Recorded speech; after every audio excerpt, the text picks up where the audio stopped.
everybody, it's Larry and welcome to today's video, and we're going to talk about some new features that Ancestry has incorporated. Some of them are with Thrulines, some of them are on the profiles, and so here we go. So the first thing we're going to do is we're going to go to Thrulines and we're going to take a look at what's changed with Thrulines, and there's some really immediate things that you'll notice. So if I hover over somebody, you'll notice that the number of matches and the centimorgans of that match are right there, and it'll give a range. It'll have between 3468, between 3471.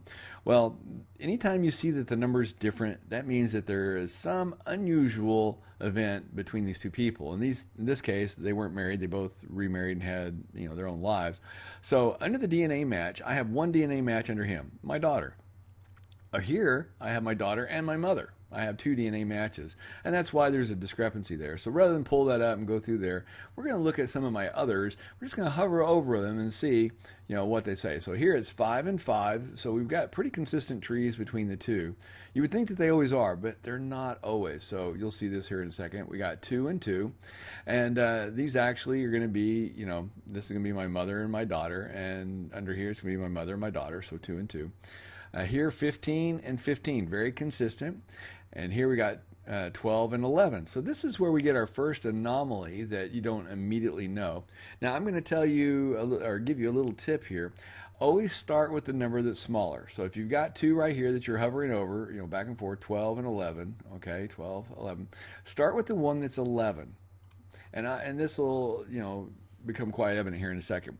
So we look at here, we got 3, 5, and 3, which equals 11. We got Eleanor, Dolly, and Eurajane. So we got all the matches that are under Eleanor, all under Dolly, and all under Eurajane. 3, 5, 3. We've got this little pattern, looks like a diamond.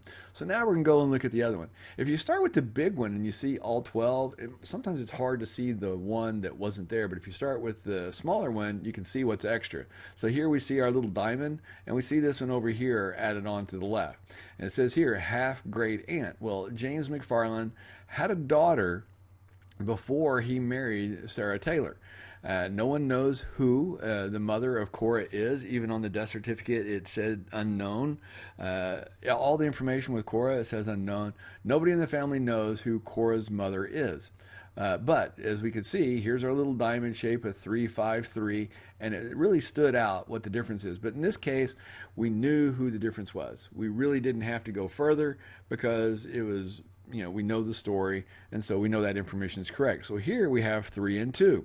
So we have another family story in here. So we look at the 2, and again, remember 2 is always going to probably be my daughter and myself. So we got the 2 here.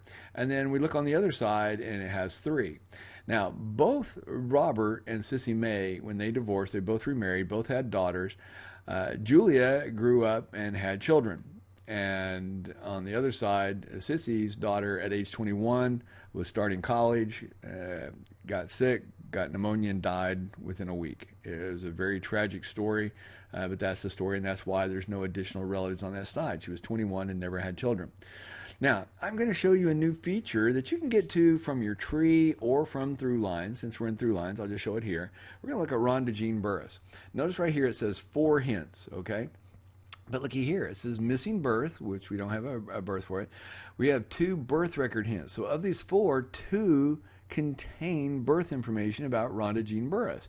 We can find out the birth year and add that to our tree information by going to the hints here. So that's really, really handy and a new feature from Ancestry. I like that. So whenever there's missing information, key information, birth date, death date, marriage date, something like that, if it has hints for those, it'll actually pull them up for you and give you, say, hey, these hints are specific towards the stuff that you're missing. So we look on here, we've got 2 and 2, so we know who those are. So we got 5 and 16. Whoa, there's a huge discrepancy here. So let's start with John Brown. So we pull up John Brown and we see Francis, we see William, and Simon, okay? And we go to the other side and we pull up Nancy, and then we see Francis and William and Bedford. Okay, but we got the same William. But looky here, it says 14 matches under William A. Brown, great-grandfather, 1860 to 1923. So we come over here and we look up the John W. Brown, and it has the same William A. Brown, 1860, 1923, but with only 3 matches. Only 3. The other one had 14. So why is that?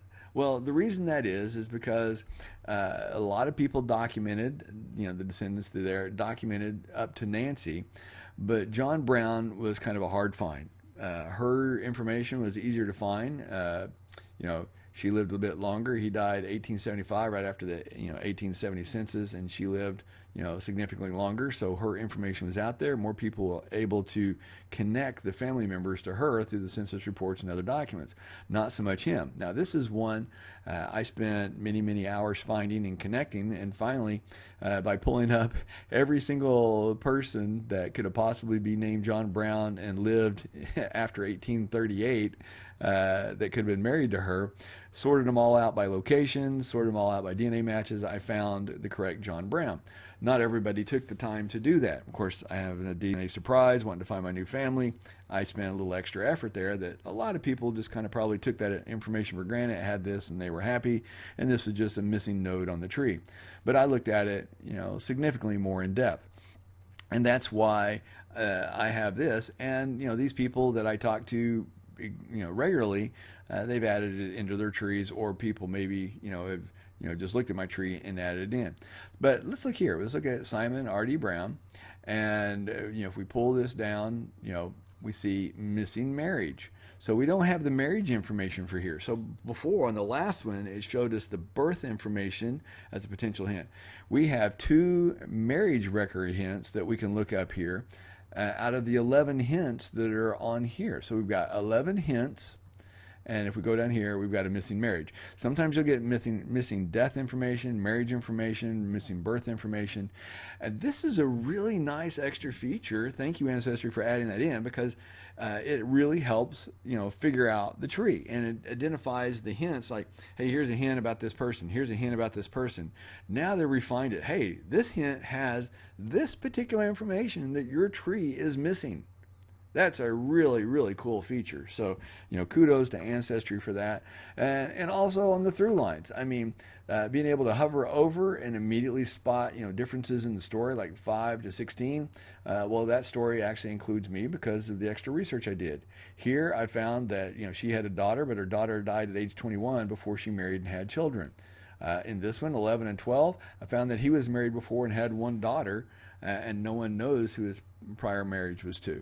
So you can find out a lot of information and where to look. Like right here, they were never married, so there was a story there. Anytime you see a difference in numbers, there's a story there. And it could be that usually it's a marriage before, here is divorce and, kids after. Here it was one that was before they got together.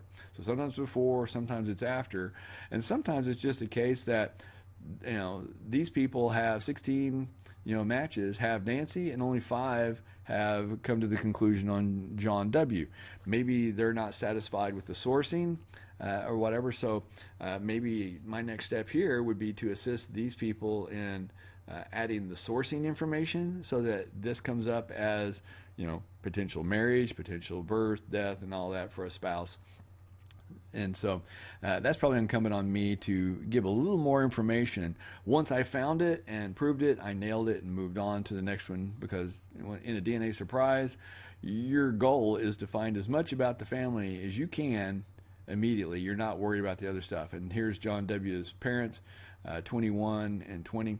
So, have to resolve that. And there was probably a child either before or after they were together. So there you have it. We have the new features of Throughline, which is the hover feature, which is really nice. Gives you some good high-level information before you actually click on it and look at it. It gives you information to kind of help you spot where do you need to double check in 11 and 12. Anytime these numbers are different, you probably want to zoom in on that, especially if the numbers are significantly different, like here where it has 15 or 5 and 16. That's definitely a spot that you're going to want to investigate.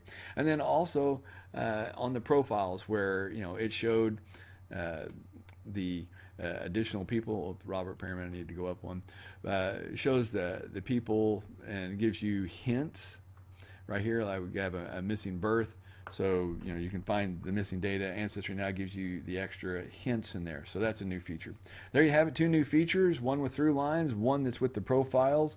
And I hope you enjoyed the video. If you did, give it a thumbs up. If you think somebody doesn't know this, pass it around to them so that they can have this information too, because these are a couple of handy tools that will help a lot of people. I appreciate you all for listening, and as always, thank you, and I'll see you next week.